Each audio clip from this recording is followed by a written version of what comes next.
সকলোলৈকে নমস্কাৰ জনাইছোঁ আৰু দীপিকা কিটচেন এণ্ড ব্লগছৰ আন এটি ৰেচিপি ভিডিঅ'লৈ আদৰণি জনাইছোঁ। আজি আপোনালোকৰ বাবে কচুৰ সৈতে ৰন্ধা মাছৰ এটি সোৱাদ লগা ৰেচিপি লৈ আহিছোঁ। আশা কৰোঁ ৰেচিপিটো চাই আপোনালোকে ভাল পাব। তেন্তে আহকচোন ৰেচিপিটো বনোৱা আৰম্ভ কৰোঁ। কেৰাহী এটা গৰম হ'বলৈ দিব আৰু গৰম হ'লে সৰিয়হৰ তেল দি দিব আৰু তেলখিনি ভালদৰে গৰম হ'লে মিহিকৈ কাটি লোৱা পিঁয়াজ, খুন্দি লোৱা আদা, নহৰু আৰু জলকীয়া দি অলপ সময় ভাজিব লাগিব। এতিয়া তাত কাটি লোৱা বিলাহী দিব আৰু বিলাহীখিনি দিও ভালদৰে ভাজিব লাগিব। এতিয়া সিজাই লোৱা কচু দি দিব আৰু কচুখিনি দি ভালদৰে লৰাই ভাজি তাত সোৱাদমতে নিমখ আৰু হালধি দি দিব আৰু এতিয়া ভালকৈ ভাজিব লাগিব।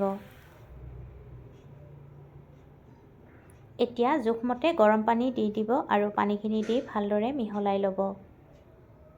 এতিয়া ভাজি ৰখা মাছ দি দিব আৰু মাছখিনি দি ভালদৰে উতলিব দিব। ভালকৈ উতলি জলখন ঘন হ'লে গেছৰ জুই নুমুৱাই ৰাখিব।